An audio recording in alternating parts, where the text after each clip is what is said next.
오늘도 본문이 좀 깁니다.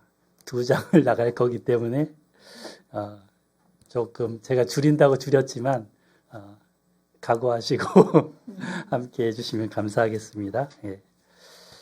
요즘 아내가 제가 출근할 때 아침마다 이렇게 동그란 그릇에다가 도시락을 싸줍니다. 대체로 이 2통을 싸주는데 하나는 아침용, 하나는 저녁용입니다. 예. 먹고 오라는 거죠. 차려주기 싫다. 아니, 미리 챙겨준다 이거죠, 뭐 사실.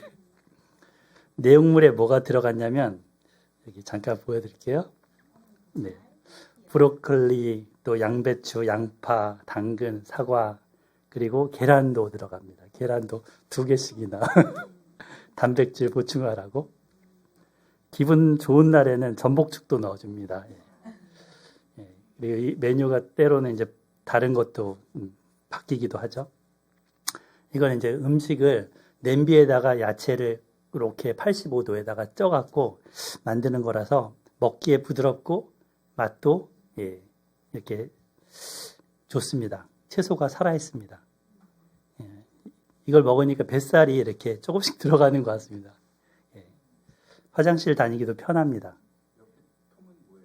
옆에 통. 저기에 이제 전복죽이 들어가기도 하고 국이 들어가기도 하고 그러는 겁니다. 몇 년째 괴롭히던 지방간이 작년에 사라져서 헬리코박터를 없앴습니다. 어떻게 여러분들도 한번 드셔보시지 않겠어요? 네. 하나님께서는 땅의 소산으로 우리에게 매일 일용할 양식을 주십니다. 얼마나 감사한지요. 식사기도는 그래서 이런 걸 주신 하나님께 감사하고 기억하는 것입니다. 출애굽 후에 이스라엘 백성들은 그동안 광야에서 농사를 못 지었습니다. 왜 그럴까요? 광야니까, 그죠? 잠시 한번 상상해 보세요. 모래바람과 돌멩이들만 보입니다. 뜨거운 햇볕이 내리쬐입니다. 밤에는 차가운 밤바람이 몰아칩니다. 그래서 하나님은 그들에게 만나를 내려주셨습니다. 농사를 지을 수 없으니까 40년간 그 만나를 먹었습니다. 이제 가나안 땅에 들어가면 뭐가 생깁니까? 땅이 생깁니다. 그리고 물도 있습니다. 거기에 이제 농경 문화가 시작이 됩니다. 거기서 나오는 농산물들 또 과일들을 이제는 풍성하게 먹을 수 있습니다. 맨날 만나만 볶아 먹고 데워 먹고 데쳐 먹고 막 이렇게 하다가 다른 과일들을 먹게 됩니다. 하나님이 그 땅을 주시겠다고 약속을 하셨고 이제 곧 이루어 주실 것이기 때문입니다.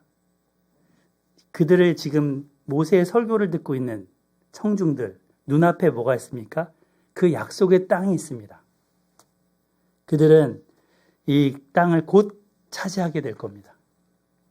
또 거기서 작물을 길러 먹을 수 있게 될 것입니다. 가나안 농산물이 보통 7대의 작물이 있다고 하죠.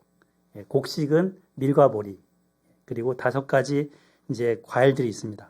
포도도 있고 성류도 있고 무화과도 있고 대추, 야자도 있고 뭐 하여튼 이런 열매들이 나옵니다. 이곳에서 이제 자녀를 낳아서 기릅니다. 그래서 그 땅을 기업이라고 했습니다. 기업 따라해 보실까요? 기업. 여기 턱이자에다가 업자 이렇게 돼 있죠.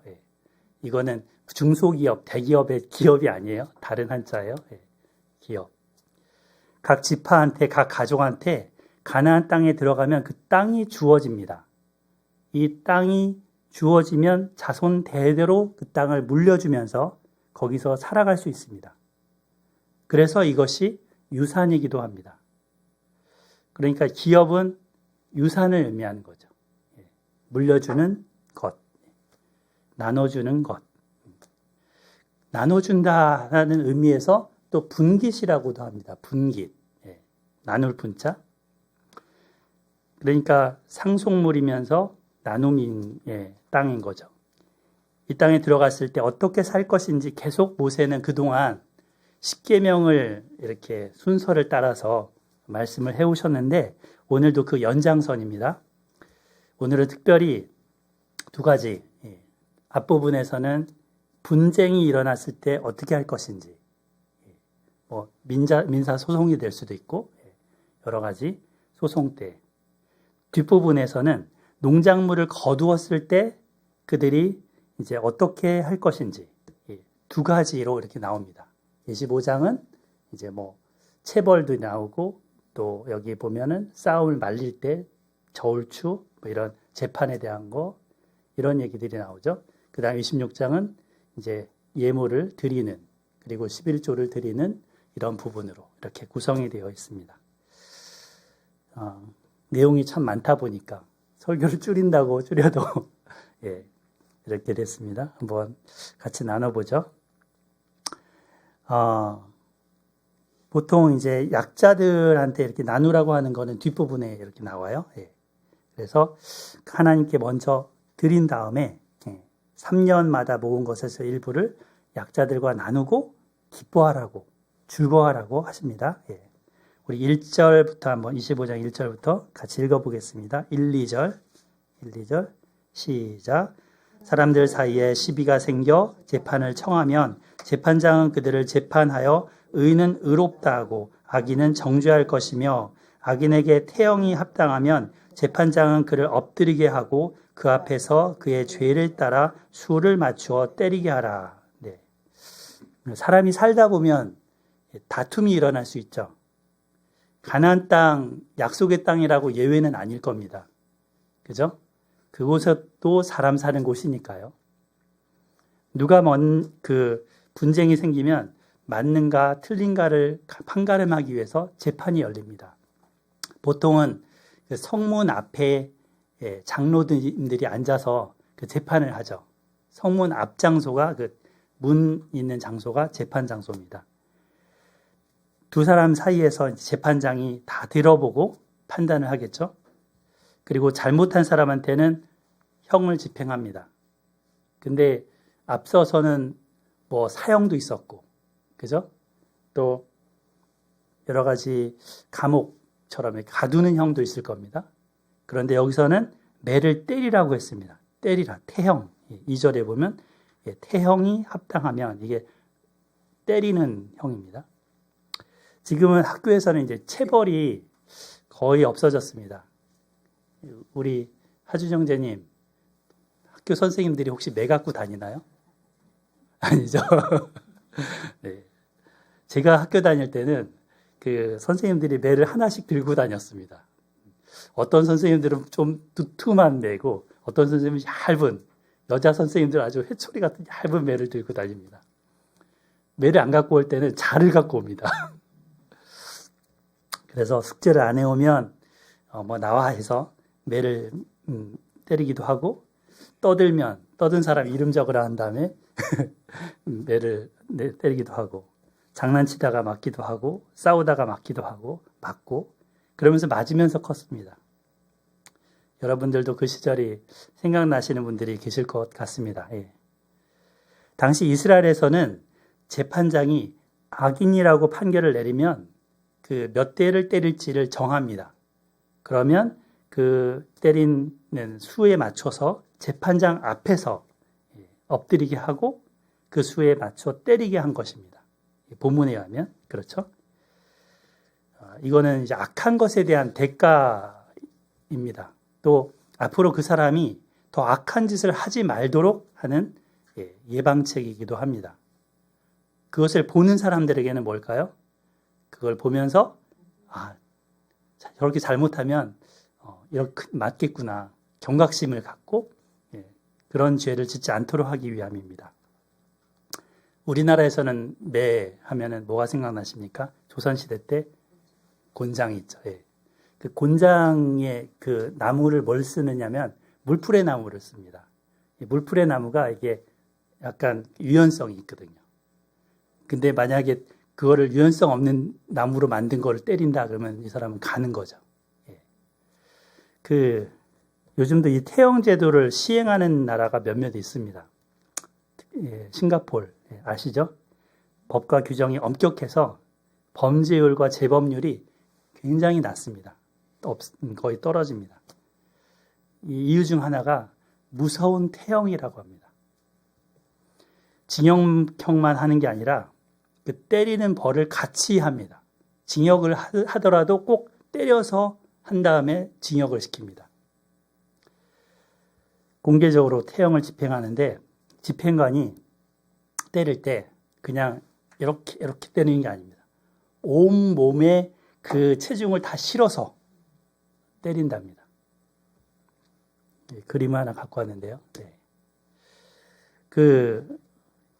보통 2대나 3대만 맞아도 병원에 입원하는 경우가 생긴답니다. 그래서 근데 여기 이제 3절을 보면 40까지는 때리려니와 40대를 제한을 두고 있죠. 그것을 넘기지는 못할지니 만일 그것을 넘겨 매를 지나치게 때리면 네가 그 형제를 경히 아주 소홀하게 그냥 여기는 것이 될까 염려하노라 하셨습니다. 그러니까 이 40대로 제한을 두고 있는데 싱가포르는 몇 대일까요 이게? 여기 써놨죠. 법적 제한 24대. 24대 이상 못 때리게 돼 있습니다. 근데 아까도 얘기했지만 4대만 맞아도 입원 행위라고 하니까요.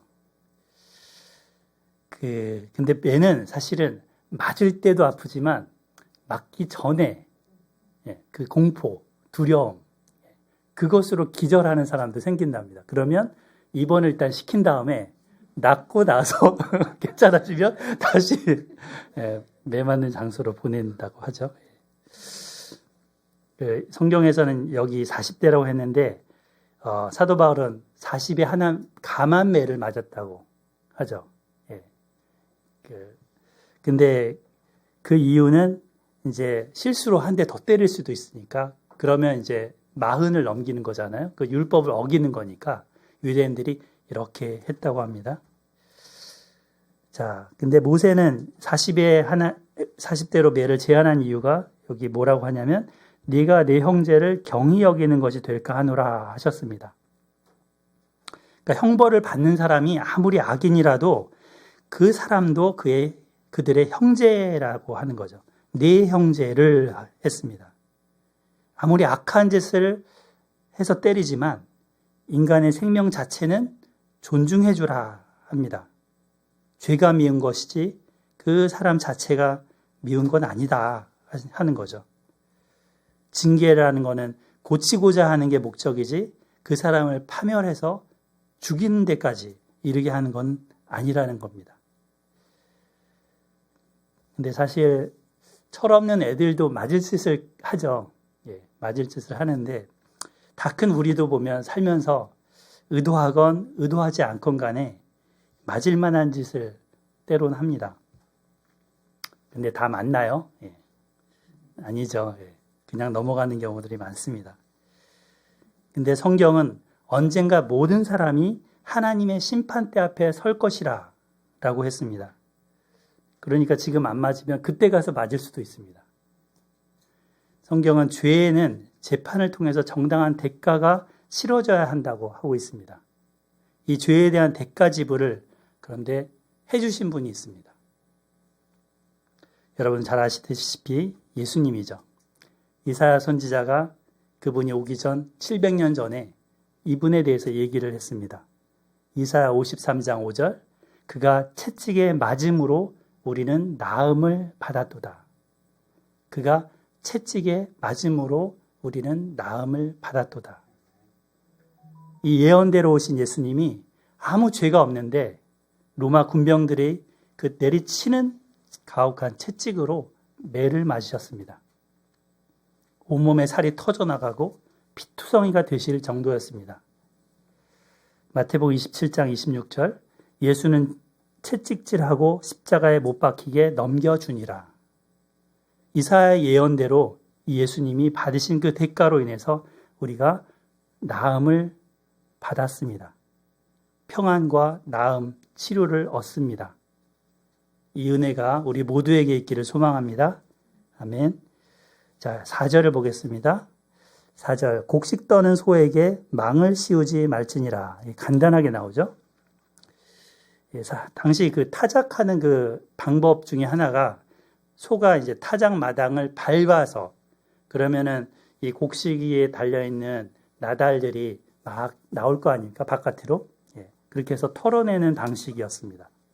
또는 저렇게 밑에 저런 그 썰매 같은 그런 데다가 돌 같은 거를 막 박아서 끌게 합니다. 그러면 끌면서 이렇게 타작마당을 소가 끌고 다니면 이제 밑에 있는 나달들이 나오는 겁니다. 이때 일하는 소한테 이런 망을 씌운다는 건 왜 씌울까요? 먹지 못하게 하려는 거죠. 그 나달들을 얘가 다 먹어버리면 추수하는 효과가 없지 않냐 이렇게. 근데 그렇게 하지 말라고 말씀하십니다. 동물에 대해서 배려하라는 것이죠.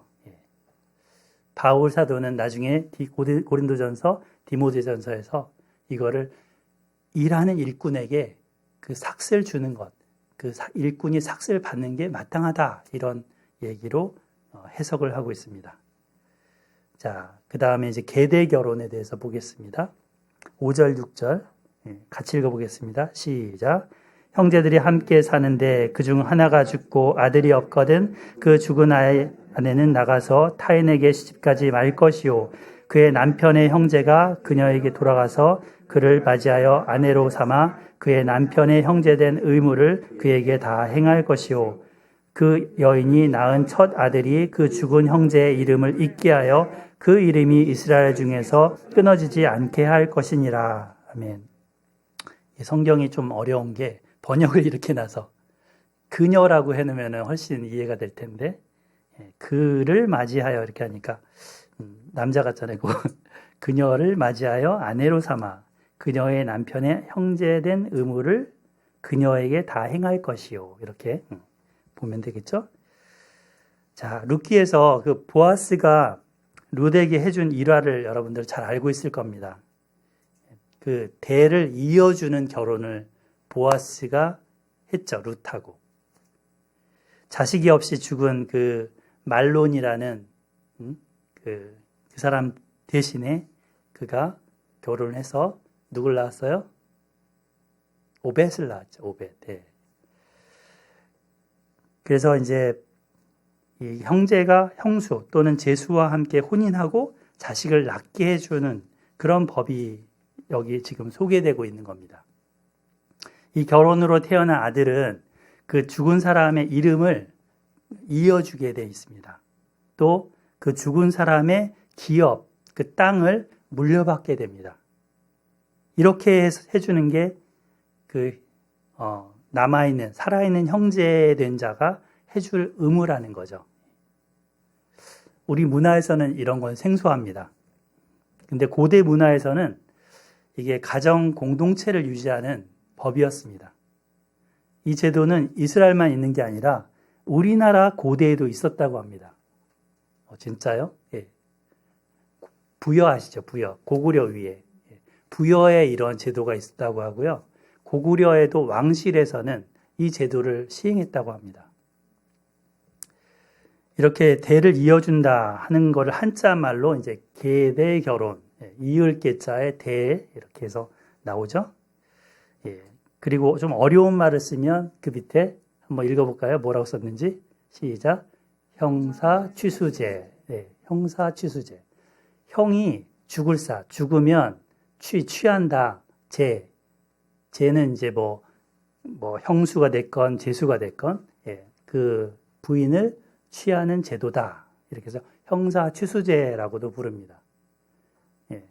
그래서 여기서 이제 제도의 목적이 후계자를 이어주는 것이라고 했죠. 그리고 이렇게 대가를 지불해주는 그 형제를 룻기에서는 뭐라고 했습니까? 룻기에서는 그 밑에 써 있는데, 기업 물으는 자.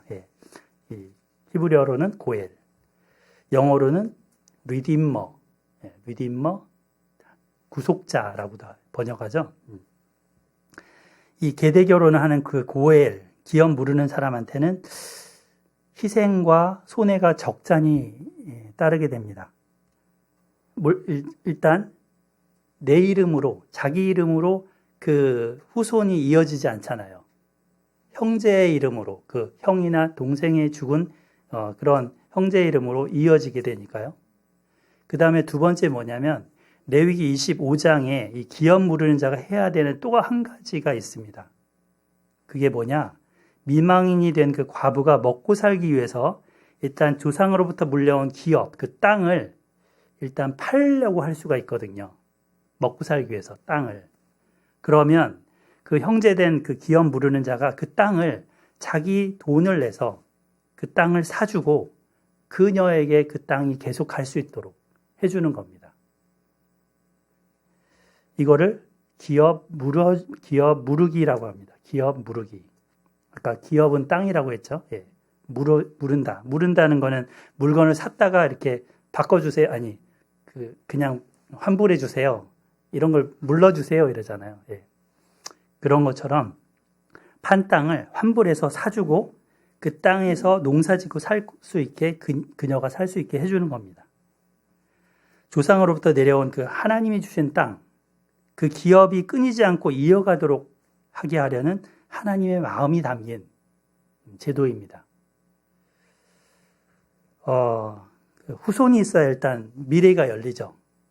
땅만 있다고 그러는 거 아닙니다. 후손도 있어야 됩니다. 그리고 땅도 있어야 먹고 살 길이 열립니다. 남편이 죽었다고 그 길이 끊게 되면 얼마나 안타깝겠습니까? 그걸 형제가 해주라는 겁니다. 근데 이거를 거부할 수도 있죠.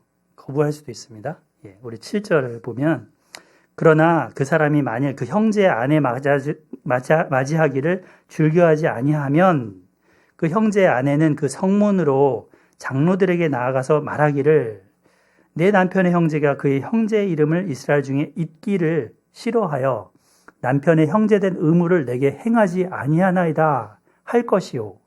8절 그 성읍 장로들은 그를 불러다가 말할 것이며 그가 이미 정한 뜻대로 말하기를 내가 그 여자를 맞이하기를 즐겨하지 아니하노라 하면, 그러니까 장로들도 설득을 해보는 거죠. 근데 설득당하지 않고 계속 그렇게 거부를 한다면 이렇게 나옵니다. 왜 거부를 할까요? 일단 앞에서 설명을 제가 하면서 여러 가지 적잖이 들어가는 그런 게 있다고 그랬습니다. 비용도 들어가고 손해도 들어가고 한다고 했습니다. 근데 이제 또 뭐가 있냐면 그 형제가 죽었을 때 그 유산을 누가 있게 돼요? 지금 태어나게 될 그 형수나 제수랑 해서 태어나게 될 자녀가 있게 되잖아요. 그걸 물려가게 되잖아요. 그런데 그렇지 않고 만약에 거기서 손을 뗀다면 그 형제의 재산은 자기에게 올 수도 있습니다. 왜냐하면 형제니까. 형제의 몫으로. 재산상의 손해가 없고 오히려 더 생길 수 있는 거죠. 재산적으로. 이런 동기라면 공동체 입장에서는 비난받아 마땅한 것입니다. 그래서 9절 그의 형제의 아내가 장로들 앞에서 그에게 나아가서 그의 발에서 신을 벗기고 그의 얼굴에 침을 뱉으며 이르기를 그의 형제의 집을 세우기를 즐겨 아니하는 자는 이같이 할 것이라 하고, 신발을 이렇게 벗긴 다음에 어디다 뱉었는지 얼굴에다 뱉었다고 하는데 굉장히 모욕감을 주는 거죠. 이스라엘 중에 그 이름을 신벗김 받은 자의 집이라고 문패에다가 새겨놓듯이 이제는 저 집은 정말 형제 우애도 없고 이제 도덕적으로 완전히 바닥이고 이런 지탄의 대상이 되는 겁니다. 그러면 그 사람하고는 상종을 사람들이 안 하려고 하게 되겠죠. 사회적으로 매장시키는 거죠, 일종의. 법정에서 그 여자는 이제 이렇게 했다는 건데요. 앞서 이 태형을 때리는 것처럼 그의 잘못을 보여주는 겁니다. 자, 룻기를 보면 룻기에서는 이제 이 기업 물을 자가 또 나와요. 그죠? 보아스 말고 기업 물을 자가 나오는데 자기 자신의 그 의무를 하지 않겠다고 하면서 이제 보아스 앞에 스스로 신발을 벗습니다. 그리고 성문 앞 장로들과 백성들이 이 일의 증인이 되어줍니다. 여기서는 침을 뱉지는 않아요. 예.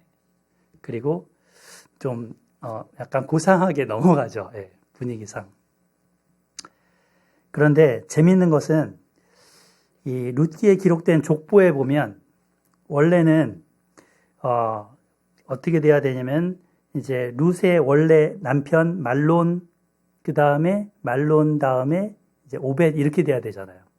그런데 보아스가 오벳을 낳고 이렇게 기록이 됩니다. 그러니까 이 보아스의 신앙과 그 헌신을 성경은 인정해주고 그를 넣어서 신앙적인 계보로 넣어준 거죠. 이 계대 결혼법에 따른 것은 아닌 거죠.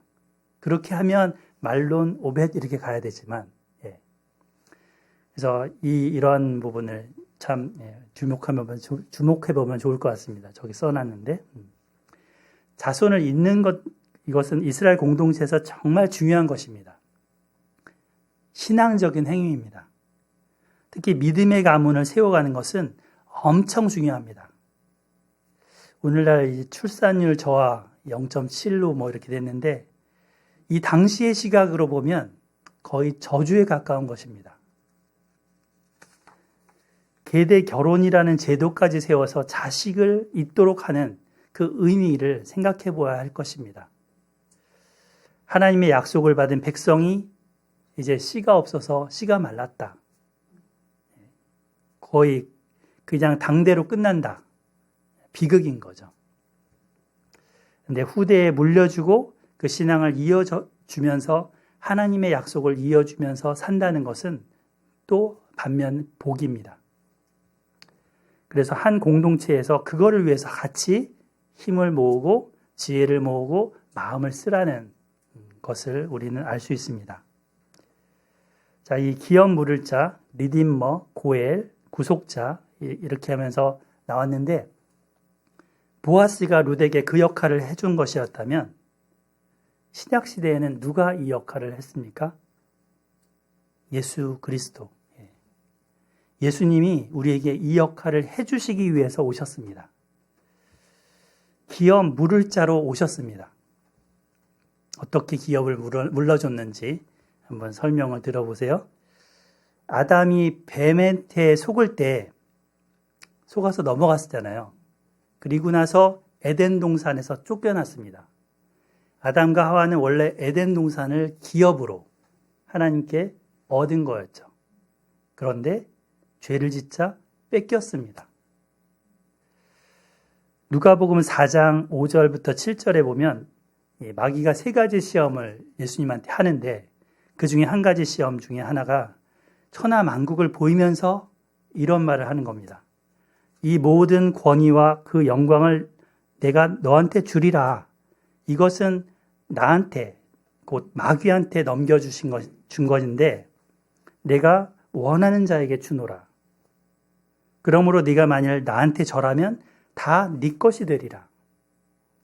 그러니까 천하만국의 그 권위와 영광, 그 모든 땅을 절만 하면 주겠다는 거죠. 근데 여기 말을 할 때 내게 준 것이므로 했습니다. 마귀가 아담으로부터 빼앗은 것입니다. 그러나 예수님은 십자가 죽음과 부활이라는 방법으로 마귀를 승리하셨고 그 기업을 우리에게 되찾아 주십니다. 자신을 내어주심으로써 고엘이자 진짜 보아스 같은 분이 되셨습니다. 그래서 이 예수님을 구속자라고 하죠. 리디머, 구속자, 고엘. 이 예수님을 만나면 예수님 안에서 우리의 잃어버렸던 것을 되찾을 수 있습니다. 남편 없는 여인처럼 땅도 잃고 노예 신세로 전락하면서 거지처럼 살 인생이었는데 보아스 만나갖고 꽃피는 것처럼 예수님을 만나면 인생의 봄날이 찾아옵니다. 꽃피는 봄날이 옵니다. 아멘. 회복을 경험합니다. 우리는 그 주님을 만나 지금 예배를 드립니다. 그리고 신랑 되신 그분이 다시 오셔서 우리를 신부로 맞이해 주실 것을 고대합니다. 이 리디머, 예수 그리스도이신 거죠. 자, 11절부터 또 보겠습니다. 싸울 때 이제 지켜야 할 룰이 있습니다. 싸울 때도. 두 사람이 싸우는데 그 싸우는 거를 남자 두 사람이 싸우는데 한쪽에 남자 아내가 본 거예요. 그리고 자기 남편이 이기는 게 아니라 한쪽 남자한테 상대방 남자한테 두들겨 맞고 있는 걸 본 거예요. 어떻겠어요? 속이 울컥하죠. 분이 차죠. 예. 그러면서 그 싸움 현장에 달려 들어갑니다. 그리고는 그 자기 남편을 구하려고 그 싸움판에서 어떻게 했다고 합니까? 거기 보면 손을 벌려 그 사람의 음낭을 잡거든. 예, 남자의 가장 중요한 부위를 손으로 잡아서 다치게 했다는 겁니다. 이렇게 되니까 이제 전세가 역전이 되겠죠? 근데 아무리 목적이 자기 남편을 도우려고 하는 것이었다 해도 이것은 정당하지 않은 행동이라는 겁니다. 모세는 이것에 대해서 엄중한 벌을 내리게 합니다. 12절 너는 그 여인의 손을 찍어버릴 것이오. 아이고야. 내 눈이 그를 불쌍히 여기지 말지니라. 예. 엄중한 벌을 내리라는 거죠. 그 잡았던 손을 찍어버리라. 그러니까 목적이 수단을 정당화시키지 않는다는 거죠. 여인이 한 행동이 보면 그 상대방 남자의 자손을 잊지 못하게 하는 것이 될 수 있기 때문에 크나큰 잘못이라는 겁니다. 뭐 호신술 중에 그런 발로 뭐 거기를 찬다든지 이런 것도 있다는데 절대 해서는 안 된다는 거죠. 정의롭지 못한 그 수단은 아무리 뜻이 선하다 해도 받아들여서는 안 된다는 것입니다. 예. 자, 다음은 상업활동에서 지켜야 할 윤리, 정의에 대한 말씀입니다. 13절부터 13, 14 같이 읽어볼게요. 13, 14절 시작. 너는 내 주머니에 두 종류의 저울추 곧 큰 것과 작은 것을 넣지 말 것이며 내 집에 두 종류의 돼 곧 큰 것과 작은 것을 두지 말 것이요. 네. 자기 이익에 따라서 두 가지 저울추나 되를 쓰지 말라는 것입니다.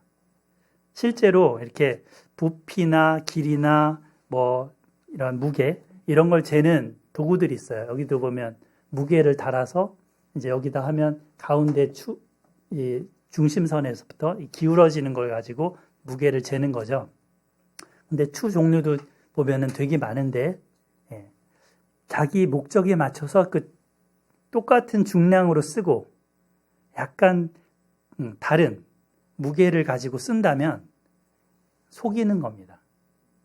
그리고 이런 돼 같은 거, 예, 저기 에바, 오멜 이렇게 써놨는데 저 크기도 저기 담는 그 크기도 약간 작은 거, 큰 거 이렇게 해놓고 자기 필요에 따라서 바꾸치기로 한다면 이것도 문제가 된다는 거죠. 상도덕이 어그러지고 또 상호 신뢰감을 깨뜨리는 것입니다. 15절에 보면 온전하고 공정한 저울추를 두라, 온전하고 공정한 되를 두라 하셨습니다. 자기 이익이나 유익을 우선시하는 사람이 쉽게 빠지는 함정이 뭘까요? 잠시 눈 속이는 그런 유혹입니다. 일상에서 그 온전함과 공정함을 지킬 수 있을 때 이거를 참된 경건이라고 합니다. 참된 경건은 물론 이렇게 나와서 예배드리는 것도 경건이죠. 그런데 더 큰 경건은 이 일상 속에서 공정하고 그리고 어떤 온전한 저울추 이거를 하는 것입니다. 앞서 그 11절에서 이 여인이 나왔었죠? 그 여인도 공정한 저울을 갖고 있지 않은 겁니다. 팔이 보통 안으로 굽는다고 하죠, 이렇게. 그러니까 자기 남편이니까 그 남편이 잘했건 잘못했건 따지지 않고 그 싸움에 뛰어들어서 상대 남자를 어떻게든 제압하려고 했습니다. 이것처럼 우리의 판단 근거나 잣대가 자칫 내 중심으로 돼버리면 공정성을 잃어버립니다. 장사할 때 보통 내 호주머니에 좀 더 수입이 더 들어오면 장땡 아닌가? 이런 생각을 갖고 속인다면 하나님 법을 어기는 거죠. 자, 그 다음 17절 보겠습니다. 17절. 너는 애굽에서 나오는 길에 아말렉이 내게 행한 일을 기억하라. 갑자기 아말렉이 나왔어요. 네, 뜬금없이. 아말렉이 어떤 일을 했죠? 18절 같이 읽어볼까요? 18절 시작. 그들이 너를 길에서 만나 내가 피곤할 때에 내게 떨어진 약한 자들을 쳤고 하나님을 두려워하지 아니하였느니라. 네, 이게 이제 출애굽할 때 이야기죠. 출애굽할 때 르비딤에서 여호수아와 아말렉군이 같이 싸우는 얘기 있잖아요. 모세와는 이렇게 위에 올라서 기도하고 그때 이야기죠. 그때 이제 길을 행하는데 피곤하게 길을 가던 이스라엘 백성을 뒤에서 쳤다는 거예요. 뒷공무니에 힘겹게 따라가는 백성들. 아마도 아픈 사람도 있을 테고요. 노약자도 있을 테고 짐승들도 있을 테고 이런 거를 쳤다는 거예요. 비겁한 거죠.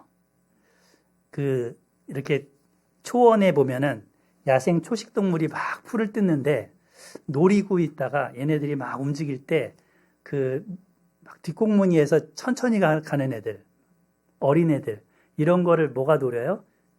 이빨이 허연 하이에나 같은 애들이 노리고 덤벼들죠. 그런 방식으로 했다는 거예요. 이 아말렉 사람들이. 하나님이 볼 때는 정말 옳지 않은 거죠.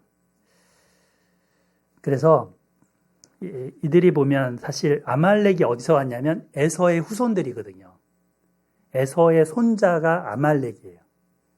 그렇게 보면 같은 형제 국가인데 그런 형제 국가로서의 의리도 없는 거죠. 더군다나 하나님을 두려워하지 않았다라고 했습니다. 19절 그러므로 네 하나님 여호와께서 네게 기업으로 주어 차지하게 하시는 땅에서 네 하나님 여호와께서 사방에 있는 모든 적군으로부터 네게 안식을 주실 때, 자, 여기 기업으로 주시는 땅이 또 나오죠. 기업으로 주어 차지하게 하시는 땅. 거기서 어떻게 하라 합니까? 너는 천하에서 아말렉에 대한 기억을 지워버리라. 너는 잊지 말지니라. 그러니까 이스라엘 백성들이 아말렉에 대해서는 일단 끈질기게 그들을 없이 하라는 거죠. 없도록 싸우라는 거죠. 나중에 2부 시간에 좀 더 나눌 텐데 이 사울 때 이 아말렉을 죽이라고 했던 일화가 있죠. 그리고 이게 어디까지 가냐면 에스더서에 가면 아각 사람 하만 그와의 문제도 이 아말렉에서 나갑니다. 그래서 마치 사단의 똘마니 같은 악한 귀신과의 영적 전투처럼 아말렉에 대해서는 하나님의 원수처럼 여기라고 하고 계십니다. 영적 전쟁을 하라는 거죠. 우리는 깨어서 기도와 말씀으로 아말렉 같은 악한 자들과 싸워야 합니다. 우리 공동체의 연약한 자들을 건드리는 악한 자들에 대해서는 기도와 말씀으로 싸워줘야 합니다. 아멘. 자, 다음 26장 보겠습니다. 26장 1절 네 하나님 여호와께서 내게 기업으로 주어 차지하게 하실 땅에 네가 들어가서 거기에 거주하실 때, 거기 한번 밑줄 그어볼까요? 기업으로 주어 차지하게 하실 땅. 기업으로 주어 차지하게 하실 땅. 그 땅이 가나안 땅이죠. 기업이라는 거예요. 2절에도 보면 네 하나님 여호와께서 내게 주신 땅에서, 여기도 네 하나님 여호와께서 내게 주신 땅. 거기도 밑줄 그어보세요. 얼마나 기다리던 땅이겠어요, 이 땅이. 그죠? 정말 방랑을 그치고, 돌아다니는 거를 이제 그치고, 정착을 하게 되는 땅이니까 말이에요. 나그네 인생을 접고, 이제 정착민이 됩니다. 광야 생활을 접고, 텐트 생활을 접고, 집을 짓고, 밭을 일구면서 씨를 뿌리고, 열매를 맺어서 곡식을 얻어냅니다. 자, 여기서 처음 얻는 그 곡식과 열매, 얼마나 감격스러울까요? 얼마나 기다리던 먹을 거예요? 처음 열매니까 정말 소중하잖아요. 특히 우리 첫 아기 태어나도 정말 소중한 것처럼 소중합니다. 모세는 이 소산의 만물, 처음 난 것을 어떻게 하라고 합니까? 2절 네 하나님 여호와께서 내게 주신 땅에서 그 토지의 모든 소산의 만물을 거둔 후에 그것을 가져다가 광주리에 담고 네 하나님 여호와께서 그의 이름을 두시려고 택하신 곳으로 가지고 가서. 자, 보통은 이게 언제쯤 나오냐면요. 77절, 맥추절, 그때 시기인 거예요. 그때 밀추수를 해서 그거를 하나님 앞에 가지고 가죠. 그때입니다. 하나님을 이것으로 공경하라 하십니다. 자기 입에 먼저 넣는 게 아니라 그 땅을 주신 하나님께, 그리고 자기들을 종되었던 데서 건져내 주신 그 하나님께 드리면서 하나님께 감사하라는 거죠. 자, 3절 그들의 고백을 한번 읽어볼까요? 이들이 어떻게 고백하는지. 시작. 그때 제사장에게 나아가 그에게 이르기를 내가 오늘 당신의 하나님 여호와께 아뢰나이다. 내가 여호와께서 우리에게 주시겠다고 우리 조상들에게 맹세하신 땅에 이르렀나이다 할 것이요. 네, 여기도 우리 조상들에게 맹세하신 땅에다가 밑줄 그어보세요. 지금 계속 가나안 땅, 그 땅이 어떤 땅인지, 그 성격이 뭔지 반복에 나오고 있습니다. 하나님께서 기업으로 차지하게 하신 땅이고, 하나님께서 그에게 주신 땅이고, 조상들에게 맹세하셨던 땅입니다. 그리고 안식할 땅입니다. 이 땅에서 나온 첫 곡식을 이제 가져다가 드리는 겁니다. 4절 제사장은 네 손에서 그 광주리를 받아서 네 하나님 여호와의 제단 앞에 놓을 것이며, 그 다음에 이제 5절부터 8절을 보면 헌물을 드리는 이런 사람에게 하는 고백이 나오죠. 근데 그 고백이 신앙 고백하고 비슷합니다. 자기가 경험한 하나님을 고백하는 거죠. 일단 그의 말을 보면 자기의 조상이 과거에는 땅이 없이 어떤 사람이라고요? 방랑하던 아람 사람이었다. 그 아브라함, 이삭, 야곱, 이 사람들이 가나안 땅에 살면서 자기 땅이 있었습니까? 없었습니다. 없어서 베델에서 세겜으로, 세겜에서 헤브론으로, 부엘세바로 곳곳을 이렇게 방랑을 했습니다. 전전을 했습니다. 야곱은 바단 아람으로 도망갈 때 마땅히 누워있을 곳도 없었습니다. 근데 이제 하나님이 그들에게 자손을 주셨죠. 그 자손이 몇 명이 됐습니까? 70명. 그 70명은 그 당시 다른 민족에 비하면 소수입니다. 그들이 이집트로 내려가서 어떻게 됐다고요? 강하고 번성하고 많게 됐다는 거죠. 그래서 거기서 이제 번성한 민족이 되었고 했지만 여전히 땅이 없었습니다. 기업이 없었습니다. 더군다나 학대받고 괴롭힘을 받았습니다. 이 고백의 초점은 어디 있냐면 우리에게 땅이 없었습니다. 기업이 없었습니다는 겁니다. 근데 누가 땅과 기업을 주셨다고요? 하나님이요. 어떻게 주셨을까요? 이집트에서 학대받고 있을 때 고통과 신음과 압제를 보셨고 하나님 마음을 쓰신 거죠. 강한 손을 펼치셨고 부르짖는 자기 백성의 기도를 들어주셨습니다. 여러분 힘드시면 누구한테 나가시라고요? 사람한테 나가지 말고 하나님께 나가서 여러분의 고통을 토설하십시오. 하나님이 들으십니다. 하나님이 보십니다. 그리고 하나님이 건져주실 것입니다. 하나님은 그 백성의 기도를 들으시고 이집트를 치신 다음에 자기 백성을 이끌어내서 인도의 이 땅까지 오게 하셨습니다. 그 땅, 가나안 땅을 기업으로 주셨습니다. 그러니까 감사함으로 첫 소산물을 들고 와서 이 고백을 하는 거죠. 요즘 그 학교 폭력이 이슈가 되고 있습니다.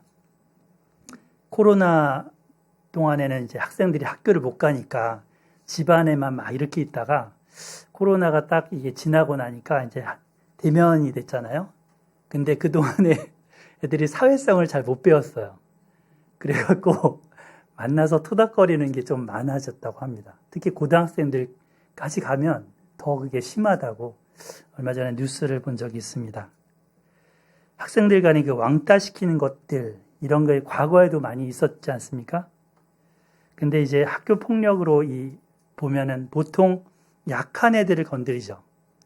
집단으로 정기적으로 따돌린다든지 구타한다든지 착취한다든지 합니다. 이때 이 피해 학생뿐 아니라 이걸 알게 되는 그 부모가 알게 됐을 때 그 마음은 어떻습니까?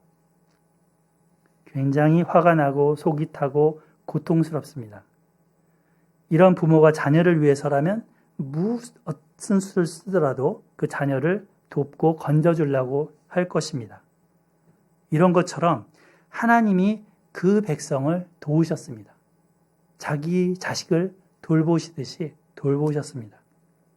9절 같이 읽어볼까요? 시작. 이곳으로 인도하사 이 땅 곧 젖과 꿀이 흐르는 땅을 주셨나이다. 네, 젖과 꿀이 흐르는 땅을 주셨나이다. 여기에 방점을 찍으면서 말하고 있습니다. 여러분은 땅이 있습니까? 어떤 땅이 있나요? 실제로 가진 땅, 후손에게 물려주는 땅, 그런 땅을 가진 분도 있겠죠. 또 그렇다고 나는 그런 땅 없는데 하는 분도 있을 텐데 실망하지 마시기 바랍니다. 예수님께서는 온유한 자에게는 복이 있는데 저희가 땅을 유업으로 기업으로 얻는다 하셨습니다. 사실 여기 보면은 레위 지파들은 따로 기업, 땅이 없었습니다. 그런데 대신에 누가 기업이 되셨다고요? 하나님이 기업이 되셨습니다. 자손들에게 물려줄 그런 유업이 되어주셨습니다. 그리고 또 실제로 땅을 가졌던 다른 지파들, 그들에게도 주어진 땅은 또 잠시 임시적이었습니다. 그들이 바벨론 포로로 끌려갈 때에는 땅이 없어졌습니다. 그죠? 기업이 없어졌어요. 이때 에레미야가 애가에서 이런 고백을 합니다. 여기 써놨는데요. 같이 한번 읽어볼까요? 시작. 내 심령에 이르기를 여호와는 나의 기업이시니 그러므로 내가 그를 바라리라 하도다. 예. 하나님께서 나의 기업이십니다. 내가 그분을 바랍니다. 하나님이 내가 거할 곳입니다. 라는 것입니다. 조국은 잃었지만 땅은 빼앗겨서 바벨론으로 포로로 끌려가게 됐지만 그곳에서도 주님은 우리의 거처가 되십니다. 라는 고백입니다. 또 앞으로 나올 본문인데 여기 32장 9절에 보면 반대로 하나님께서 자기 백성을 자기가 거주할 땅이라고 하십니다. 여호와의 분깃은 자기 백성이라 야곱은 그가 택하신 기업이로다. 그러니까 서로 간에 서로 땅이 되주는 거죠. 서로 간에 거할 곳이 되주는 거죠. 자, 그러면 다시 한번 묻겠습니다. 우리에게 땅이 있습니까? 아멘. 기업이 있습니까? 네, 있습니다. 우리 설교 전에 찬송을 했습니다. 435장 찬송가. 나의 영원하신 기업 생명보다 귀하다. 나의 갈 길 다가도록 나와 동행하소서. 나의 영원하신 기업 주님이시죠. 주님이 우리 기업이십니다. 사도 바울은 골로새서 2장 6절부터 8절까지 이렇게 말씀을 합니다. 세번역 성경으로 읽어드리겠습니다. 그러므로 여러분이 그리스도 예수를 주님으로 받아들였으니 그분 안에서 살아가십시오. 여러분은 그분 안에 뿌리를 받고 세우심을 입어서 가르침을 받은 대로 믿음을 굳게 하여 감사의 마음이 넘치게 하십시오. 예수님 안에 나무가 뿌리를 박듯이 심겨지십시오. 집을 세우듯이 예수님 안에 인생을 세워가십시오. 믿음을 굳게 하여 감사가 넘치십시오. 이것이 예수 그리스도를 주님으로 받아들여서 그 안에 사는 것입니다. 예수님을 기업으로 삼는 것입니다. 감사함으로 드리는 삶, 감사함을 표현하는 삶, 이것이 기업을 얻고 누리는 자의 표현입니다. 과거 나는 방랑자였지만 이제는 주님 안에 뿌리를 내리겠습니다. 터를 견고히 하겠습니다. 그렇게 결단하시기 바랍니다. 그리고 감사함으로 살아가는 에스라 소망교회 성도님들 되시기를 축복합니다. 예수 그리스도를 의지하면서 사는 그 인생은 감사가 있습니다. 방랑하고 그리고 억압받고 신음하던 인생에서 이제는 날마다 양식을 공급받고 살 뿐 아니라 드리는 기쁨을 알게 됩니다. 제가 서두에 보여드렸던 그런 채소 음식처럼 매일매일이 양식을 먹으면서 감사함으로 건강한 삶을 살 수 있습니다. 약속의 땅, 기업이 예수님의 품 안이기 때문입니다. 생명을 얻고 그분은 우리로 더 풍성히 얻게 하고자 우리에게 오셨습니다. 그리고 받은 것을 나누는 인생이 되게 하십니다. 11절 네 하나님 여호와께서 너와 네 집에 주신 모든 복으로 말미암아 너는 레위인과 너희 가운데 거류하는 객과 함께 즐거워할지니라. 12절 셋째 해 곧 11조를 드리는 해에 내 모든 소산의 11조 내기를 마친 후에 그것을 레위인과 객과 고아와 과부에게 주어 내 성읍 안에서 먹고 배부르게 하라. 이렇게 하면서 베푸는 인생을 살게 하시는 거죠. 자, 15절 우리 읽어보겠습니다. 15절 시작. 원하건대 주의 거룩한 처소 하늘에서 보시고 주의 백성 이스라엘에게 복을 주시며 우리 조상들에게 맹세하여 우리에게 주신 젖과 꿀이 흐르는 땅에 복을 내리소서 할지니라.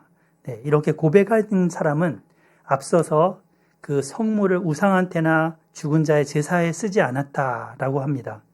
그리고 말씀대로 했다고 합니다. 이러면서 복을 구합니다. 사실은 그 할 바를 안 하고 복만 구하면 잘못된 거지만 할 바를 하면서 하나님 앞에 나간다면 얼마나 귀합니까? 자, 마지막 결론입니다. 내가 오늘 여호와 17절 네가 오늘 여호와를 네 하나님으로 인정하고 또 그 도를 행하고 그의 규례와 명령과 법도를 지키며 그의 소리를 들으리라 확언하였고 이게 청중들이 확실히 말했다는 거죠. 하나님도 뭐라고 확언을 하십니다. 18절 여호와께서도 내게 말씀하신 대로 오늘 너를 그의 보배로운 백성이 되게 하시고 그의 모든 명령을 지키라 확언하셨느니라. 서로 확언을 합니다. 이렇게. 여기 보면은 하나님이 그 백성들을 뭐라고 해요? 보배로운 백성. 보배로운 백성. 그래서 그 정말 바꿀 수 없는 존재, 다른 것과 바꿀 수 없는 세굴라가 되게 하신다 하셨습니다. 특별히 하나님의 소유가 되게 하신다 하셨습니다. 자, 그런즉 하나님이 어떻게 하실 것입니까? 19절 그런즉 여호와께서 너를 그 지으신 모든 민족 위에 뛰어나게 하사 찬송과 명예와 영광을 삼으시고 그가 말씀하신 대로 너를 네 하나님 여호와의 성민이 되게 하시리라. 오늘 우리는 하나님의 선물인 영원한 기업을 살펴보았습니다. 누가 우리의 기업이라고요?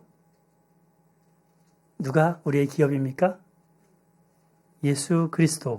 하셔야죠. 다시. 누가 우리의 기업입니까? 예수 그리스도. 네.